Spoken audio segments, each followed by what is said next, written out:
Assalamualaikum warahmatullahi wabarakatuh. Perkenalkan, nama saya Muhammad Farhan Hidayat. Di sini saya ingin memenuhi tugas mata kuliah Kitab Kuning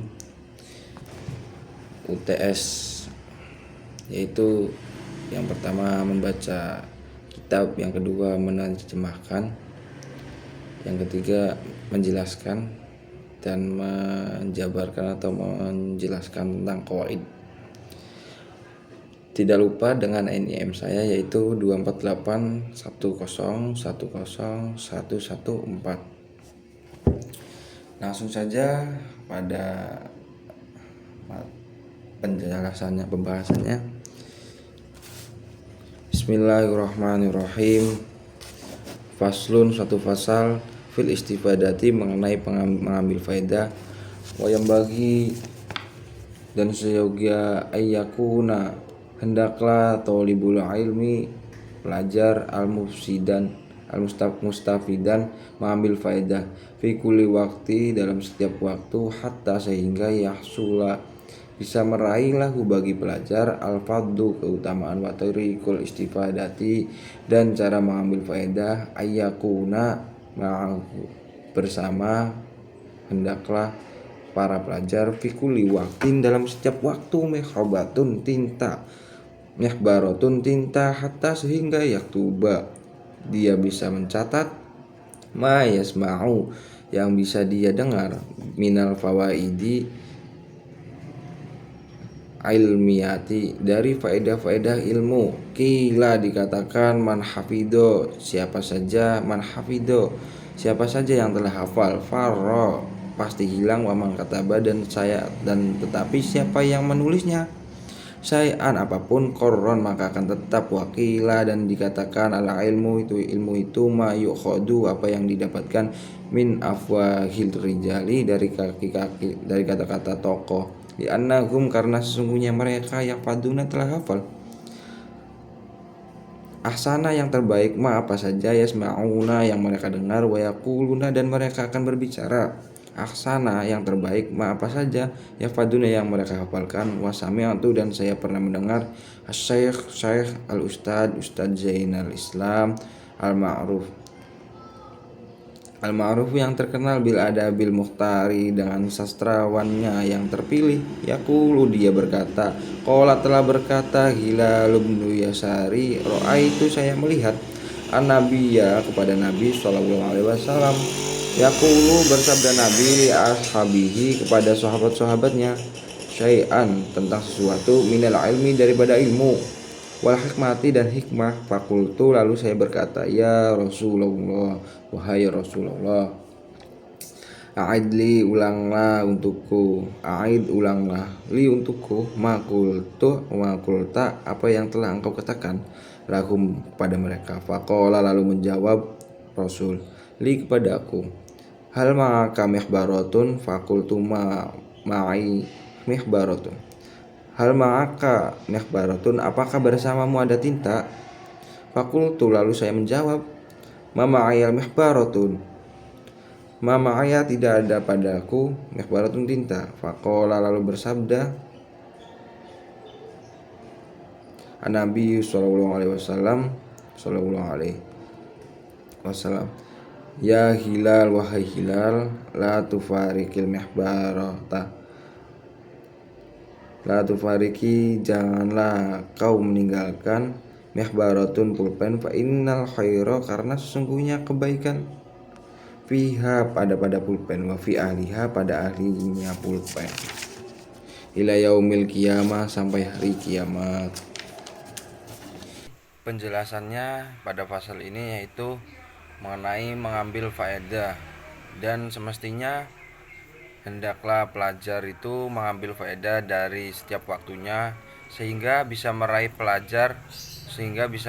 seorang pelajar itu keutamaannya, cara mengambil faedah, dan bersama-sama pelajar dalam setiap waktunya membawa tinta, sehingga dia bisa mencatat apa yang dia bisa dengar dari faedah-faedahnya ilmu.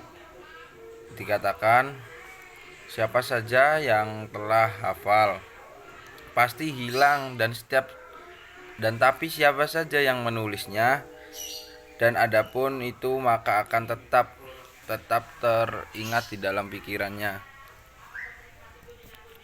Ilmu itu apa yang didapatkan dari tokoh-tokoh, karena sesungguhnya mereka telah hafal yang terbaik apa saja yang mereka dengar, dan mereka akan berbicara yang terbaik apa saja yang mereka hafalkan.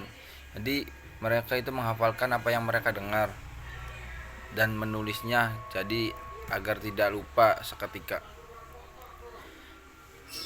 Dan saya pernah mendengar Syekh Ustadz Zainul Islam yang terkenal itu dengan sastrawan yang terpilihnya. Dia telah berkata Hilal bin Yasar, saya melihat kepada Nabi SAW, bersabda Nabi kepada sahabat-sahabatnya tentang sesuatu daripada ilmu dan hikmah. Lalu saya berkata, ya Rasulullah, ulangilah untukku apa yang telah kau katakan kepada mereka. Faqala, lalu menjawab Rasul li kepadaku, apakah bersamamu ada tinta? Lalu saya menjawab, tidak ada padaku tinta. Lalu bersabda Nabi SAW, ya Hilal, wahai Hilal, janganlah engkau meninggalkan pulpen, karena sesungguhnya kebaikan ada pada pulpen dan pada ahli pulpen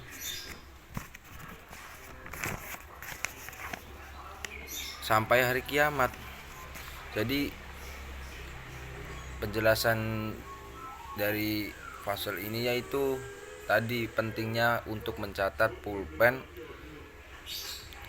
membawa pulpen untuk mencatat, karena ilmu itu ketika kita catat dia akan terikat, dan ketika kita tidak mencatat dia akan lepas begitu saja bagaikan angin yang terombang-ambing.